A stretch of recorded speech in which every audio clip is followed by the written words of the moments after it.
Okay, so welcome everybody. So Zane will present and demo Agile Service Manager to our SWAT team today as part of a knowledge sharing session. This is one of the sessions that we are working on. This is obviously the event manager, which is part of Watson AIOps. We're also doing some sessions on metric manager and AI manager, and I'll hand it over now to Zane. So thanks, Zane. Thanks, Joe. Yeah, so today I'm going to give you a presentation, some slides, and some demo on the latest version of Agile Service Manager and talk through some of its features and how it works and so on and so forth. I've got a few slides here to set the context. I'm not going to use all of these slides, so if you see 20 slides there, don't worry. So what you can see on your screen here is sort of a high-level overview of IBM Operations Management offerings and where the Topology Manager sits, also known as ASM, Agile Service Manager. It's now called the Topology Manager, and it's an integral part of all of our offerings. So what it occupies is this box in the middle, static and dynamic topology. The dynamic word there is quite key. That's what it's designed to do, is dynamic topology, and that's what it does very, very well, what it was specifically designed to do in order to help people to manage highly dynamic environments. So the importance of context. So why is having a view of the topology important? You can look at metrics, you can look at graphs, you can look at events. But as it says on the chart here, this little chart here on top right here is showing me the speed of the vehicle, but it doesn't tell me why. It doesn't tell me if this is a good or a bad thing if the speed has dropped off. But what does help me visualize that is a picture of the topology. And you can see exactly why it slowed down. It slowed down for a corner. Well, that's a good thing then, right? Just basically a small illustration to show why and how being able to visualize your environment is really, really useful. This is a really good picture which shows why ASM is important. As customer environments become increasingly dynamic, these middle sections becoming increasingly volatile. And what we mean by that is machines are virtual. They can be spun up and shut down. So can deployments these days, and instances in the Kubernetes world especially. And that makes it very, very difficult to manage. It makes it very difficult to see if there's a problem, if there's a fault, what has gone wrong, what has gone on. Being able to see how things look now is very, very important. But what ASM also allows you to do, of course, is to go back in time and see how things looked an hour ago or a day ago, and also how things changed over that time. But we'll take a look at an example of that shortly. Some more slides here just illustrating how different people, different personas are interested in different parts of the network. Some people are interested in the whole slice, some people are interested in just parts of it. But ultimately, it's important to know how things are connected and how things relate and what the dependencies are. I'm going to skip over the roadmap stuff and come to the guts. So this topic here, topology-based event analytics, so they should really call it correlation. This is a very, very powerful and important element to our portfolio. As you know, we already have scope-based grouping. We have analytics-based grouping. This is a new element to this. Customers say, well, I can group things by scope as long as the scope is quite granular. So I can do location-based grouping based on alarms coming from the same location, fine. Similarly, analytics-based grouping can group events together that it's seen occurring together before. But what is important in that scenario is that those events have been seen together before. This element here of topology-based event grouping is the third piece, and it actually completes the story. And we've been told by a number of customers that adding this element, the ability to do event grouping based on topology proximity, that allows them to finally, together with the other two, solve the correlation use cases that they've not been able to solve up until now. So it's really, really useful. So we're going to talk a little bit about this first, and then we'll circle back and then look at the Topology Viewer itself. First of all, let's switch to the demo and take a little bit of a look at ASM. So we're logged into an ASM system here. There's a bunch of administrative elements to Agile Service Manager, and we're going to take a look through some of these. Right, you've all seen probably the Topology Viewer and how it looks. But what we're going to do is we're going to first of all look at how does the topology get in there. Coming back to the slides quickly, there's a nice picture here. Right, so this picture here, Topology Manager of Managers. So this picture actually nicely depicts on the right-hand side here what ASM is able to do. So you might have sort of an environment that spans on-premise, private cloud, public cloud, for example, IBM's cloud, AWS, Microsoft. You might have your environment or your services spread out over loads of different platforms and environments. But together, they all connect together. They all are dependent on each other, and they are all necessary in order to run the business. What ASM allows you to do is to actually pull the topology from loads of different sources all at the same time and automatically stitch all of those pieces together to give you that full end-to-end view. We're going to take a quick look at how we do that. So we're familiar with probes in the omnibus world. So probes receive or retrieve events from event sources. Well, in ASM, we have a similar thing called an observer. So the observers do a similar thing, but instead of collecting events, they're collecting topology data. So as you can see, ASM has a whole load of different observers off the shelf. We can connect to AWS, we can connect to Jenkins, we can connect to Rancher, OpenStack, Kubernetes, and so on. We can pull topology data from these sources off the shelf. Some of them are dynamic. Some of them actually publish their changes on the fly, like Docker and Kubernetes. Some of them, the observer has to periodically pull that data.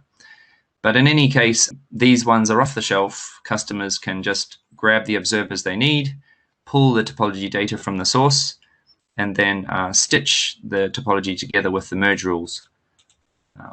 Where we don't have an off-the-shelf observer for that source, we have generic observers. So there's a REST observer where a third-party application can programmatically connect to ASM and feed it topology data or make changes to topology data. Similarly, we have a file observer. So if you have a dump of data from some sort of database, that data can be ingested into ASM via this file observer. It's basically ASM reading the file in and loading that data into the topology. So there's many, many different ways to get this data, this topology data, into the system. A couple of points here as well to note. The ALM observer is designed to plug into our Agile Lifecycle Manager, which is the orchestration component of Telco Network Cloud Manager. So this is a key component there. Another observer which is slightly different to the others is the DNS observer. So this is an interesting one. What it will do is, quite often, if you can imagine a customer's sort of service or website or their front end of their business, it might be heavily dependent on the fact that DNS is working.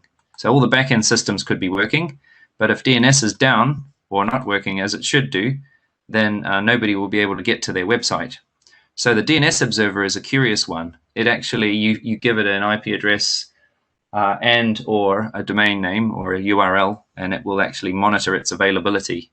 And then it connects that check onto the topology map. So you can actually see if there's any issue going on with your resolvability of your website. So quite interesting. So all of that together gives us a nice map view, which we're going to take a look at shortly. Right, so let's come back to the event-based topology. So how does topology-based event correlation work? Well, you're familiar with scope-based grouping and temporal-based grouping, the analytics-based. So the way that ASM does topology-based event correlation is it allows you to specify what we call subtopology templates. So we're going to take a look at one of those now. So let's say that we have a service or some piece of our topology that if we get events coming from it, we want those events to be correlated together. It uses a time window to do that. Currently it's 20 minutes, and that's hardwired. I've raised an enhancement request to enable this to be modifiable, because obviously 20 minutes is not suitable in every case. So let's take a look at how we create a subtopology template. Right, so in this case, what we need to get started is a starting point in our topology. So I might have a service called front end of my website, for example. The first thing I'll do is I'll search for that resource. And what ASM has done is it's pulled up everything in the topology that contains this, this label front-end. And at the very top here has got my service. So this is the one that I want to base my subtopology on. So it brings me to the topology template builder. And in here, from here, I have the starting point. Now with the topology template builder, I've got two options. I can build an exact topology, which starts with this exact service and spans out from there, or I can select a dynamic one.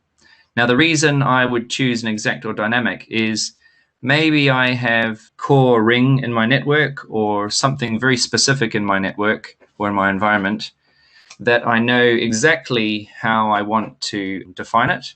I can do that from here. So I start from my starting point and I follow my nose. Basically, I can say, well, get my neighbors or follow the relationships. So in this case, I'm just going to say, get all of my neighbors, and it exposes a pod. So from this pod, I've got more neighbors. I've got a container as a neighbor and a deployment as a neighbor. Or I can follow the relationship. So a quick note here, a resource is an object, so the front end or the front end, the pod here.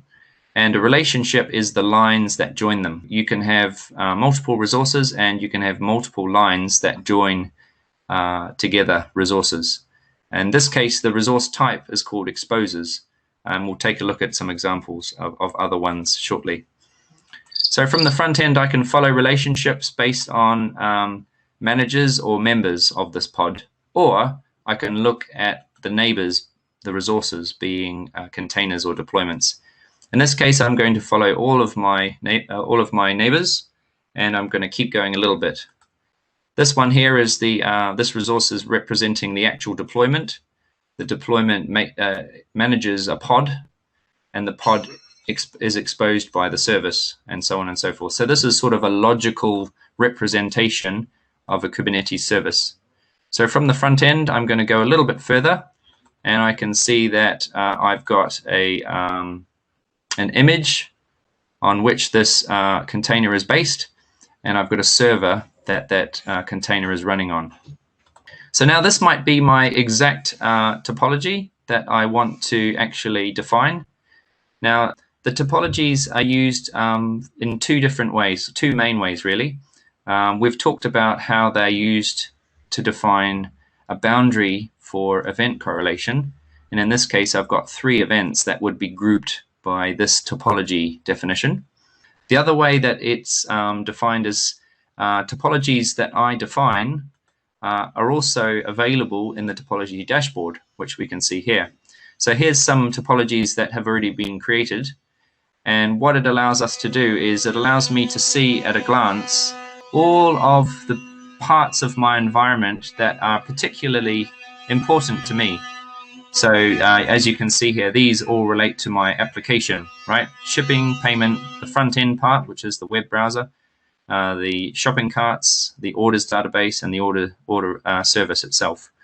And it allows me to see at a glance if any of my applications or areas of interest in my environment start to display problems. And you can see this is represented by the halos of color around that definition. From here, I can click on the thing and I can see the topology showing up. So this is very, very useful. So that's the other way that these are used. So let's come back to the topology templates builder. So that's one scenario, the exact match to these exact resources connected in this exact way, right? So that could be useful. The other, probably more powerful use of a topology template builder is when I choose a dynamic view. So a dynamic view is, let's say I want to find all of my services. So I might call this template services. And what I'm going to do is I'm going to start from front end again. And I'm going to define a service template dynamically by saying I'm going to start with a service, and then I'm going to follow my nose, and if there's a pod connected to it via the exposers relationship, and then I'm going to connect to my neighbors, which are a container and a deployment, and then I'm going to connect to my neighbors, which are an image and a server. So just as before, but what you can see it's doing in the bottom is it's actually defining, it's actually saving the steps I took to actually expose this topology. And what it will do is it will actually, when I save this and generate defined topologies at the bottom, it will actually go off into my topology and find all the examples of this sort of layout that I have. So I've defined it in terms, and generically in terms of types of resources connected in certain ways. And it will actually automatically go and find all of these examples in my environment. So I might have this front-end service, but I might have, over 100 services like this in my environment. So what this dynamic topology template discovery allows me to do is it allows me to automatically find all of them. So then they will be available to me in my topology dashboard, and they will also give me the option to do event correlation. This particular version, this is not the latest version because it doesn't have the correlation flag. But in the new version, there's actually a toggle here that says correlate events. And when I switch that on, I'm telling the system that if you get events occurring in the same time window within this context, group them together. And if you recall in the event viewer, we've got those three types of grouping going on. The topology-based grouping will suddenly become active and start to group things. The topology naming pattern is something that allows me to say, this is my base name, services, but it enables me to say add prefixes or a suffix to all of the subtopologies that are found. I can also add an icon to this if I want to represent this certain type of topology with an image.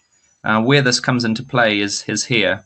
As you can see, these ones that have been defined, they just have the default icon, which is this little blob. But I could change that. I might use a different icon to define that. So lots of different ones that I can choose from here. I can even generate my own ones. And you can see here where there's been a couple that have been made based on the Transport for London icon. So we'll take a look at that in a second about how you make those.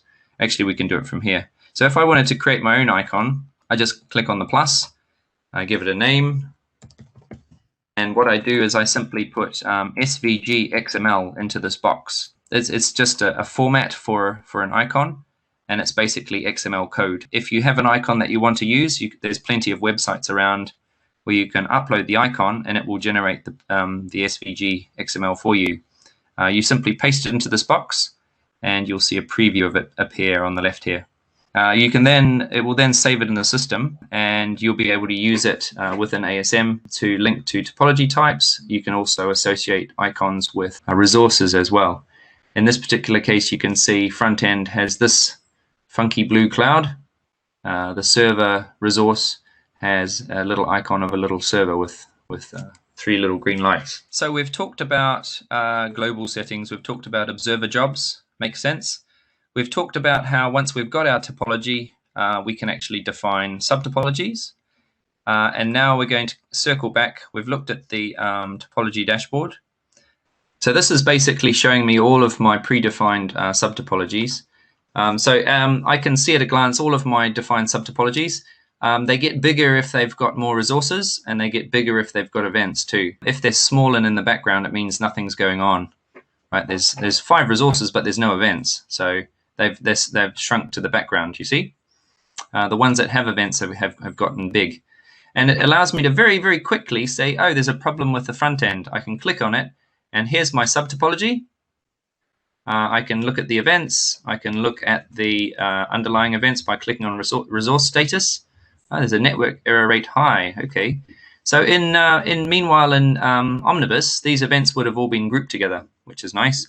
If I want to say, okay, I need to explore this a little bit more, I can open the full view, and this basically launches me to the Topology Viewer. And then from here, what I can do is I can click on the time window, and I can start to look at a few more details. And the timeline, and how you can actually do things like slide along the timeline. You can say things like, well, show me the last change in the timeline for this object, right? And I can see there were some changes around this time.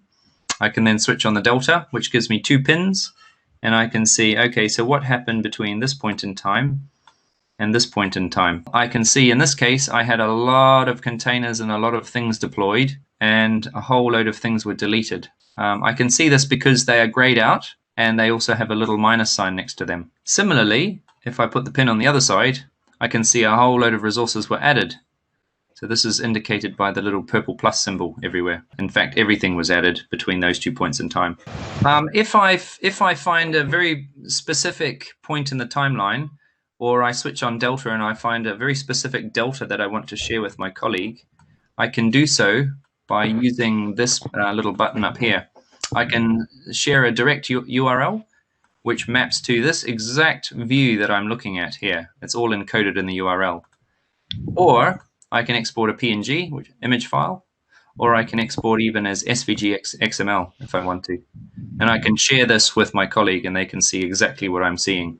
Also in here, I have the ability to change my user preferences, where you can change your preferences in terms of what layout you want. There's some miscellaneous things in here, how long information messages are shown for before they disappear. I can tell the system, do I want to automatically render new resources? How dynamic do I want it to be? And similarly, do I want to remove deleted resources as well? I've also got view system health, which shows me how well ASM is doing. It actually stores information about itself, which is nice. I can change my layout view if I like. I can choose a different one. This one, for example. This one. I can also, I have this Google style search field here. So if I know I have something called front, I can start type front. And what it will do is it will bring up all the possible hits, right? It's trying to guess what I might be searching for. Now, if I click on front end and I click on this little cross here, it's going to take me to the exact resource that has this name front-end. Front-end. If I just click on it generally, it's going to take me to all the possibles rather than the first hit. I also have the ability to search within my current view.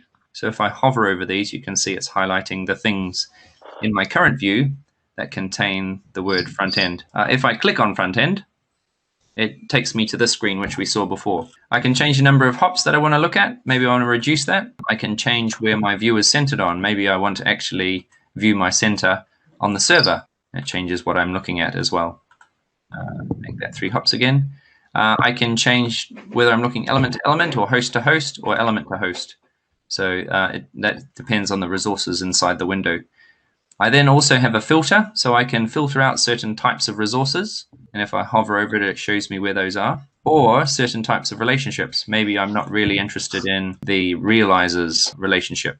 And again, if I hover over those, it highlights them in the view. Zane? Yeah. I've got a question. It's not related to this particular section, but I mentioned yesterday that we had a recent call with, and I expect they've got a very large telco network with several different domains. Will they be dependent on ITNM to discover that network, so that ITNM Observer will discover the network and then ASM will build that topology, or is there another way of doing that? So ITNM is very good at discovering and monitoring static IP networks. That's what it was designed to do. ASM has been developed to allow you to monitor that as well, and you can see ITNM Observer is one of the inputs into ASM, but also the more dynamic ones. In fact, it was with the advent of highly dynamic environments that necessitated ASM. Prior to highly dynamic environments, you didn't really need ASM. ITNM did the job nicely. I'm thinking that perhaps a lot of these telcos still have static networks, right? I mean, they may have parts of static network and they may have parts dynamic. The nice thing about ASM is it allows you to do both. You can bring in the static topology data from Network Manager and others, and then you can also stitch in your dynamic stuff as well. Do you remember this picture that we had before that showed the different pieces of network all stitched together? Okay. There are 2 new observers. The one is called the Network Observer. The other is called Application Observer.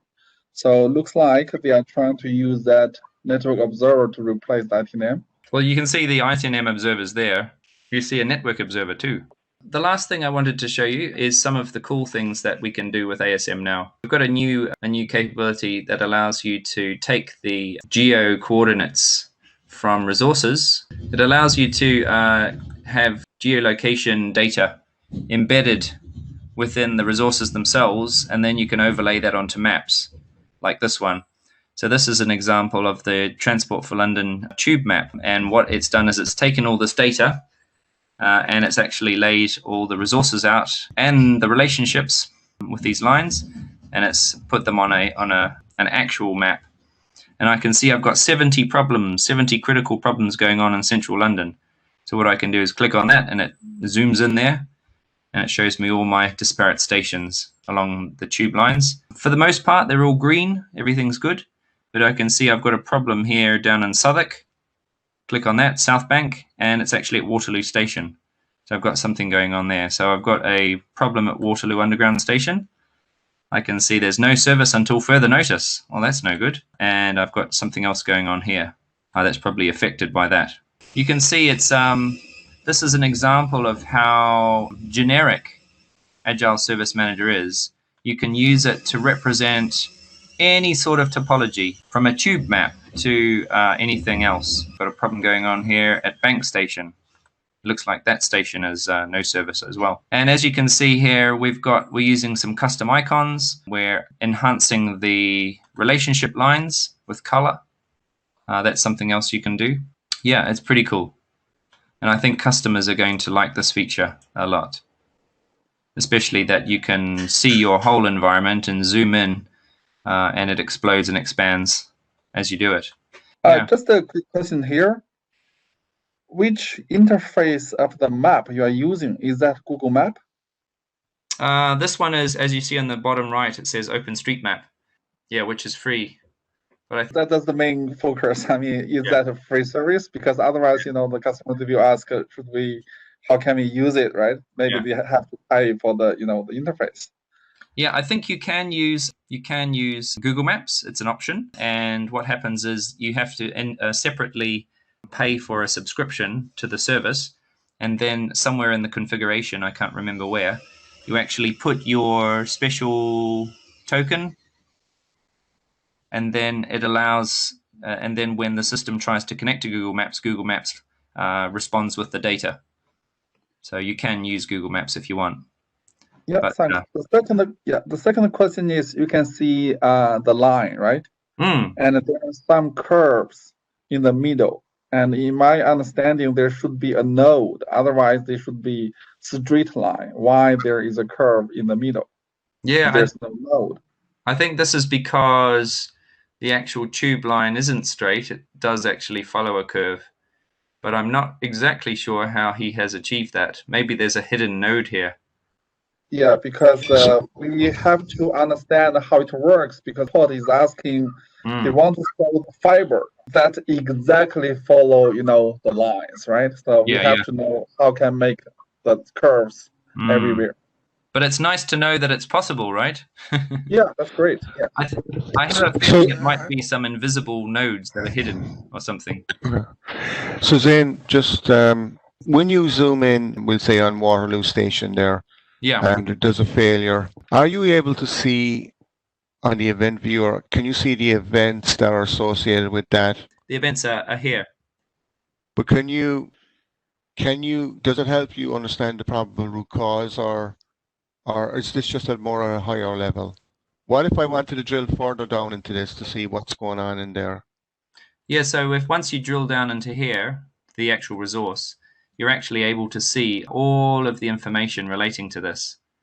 If you need to see more, you can view an ASM Topology Viewer, and it will actually launch to the Topology Viewer.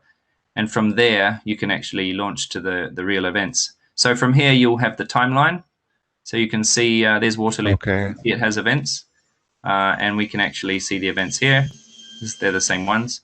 And we can actually then start to launch into the timeline and say, well, show me the last change in the timeline for this resource. and I can see, see what Okay. happened and so on and so forth. This is quite a new feature, the ASM Map, but it's worth showing because it's quite cool, and I think a lot of people are going to be interested in it. Any final questions about anything we've looked at today? I hope it all makes sense. It's actually quite easy to use ASM. It works really well. The data is still valid for 30 days by default? The default is 30 days. You can change that. You can tell it to keep the data for longer if you want. Is there a limit? I don't believe there's a programmatical limit, but obviously... Because we have to understand, will it slow down the system? It's a good point. I mean, if you do increase it to 6 months, what are the implications? Sure, it's going to use more storage, but will it slow the system down? That's a great question to ask. Yeah, but the default is 30. Okay. If there are no further questions, I'll stop the recording now. Okay.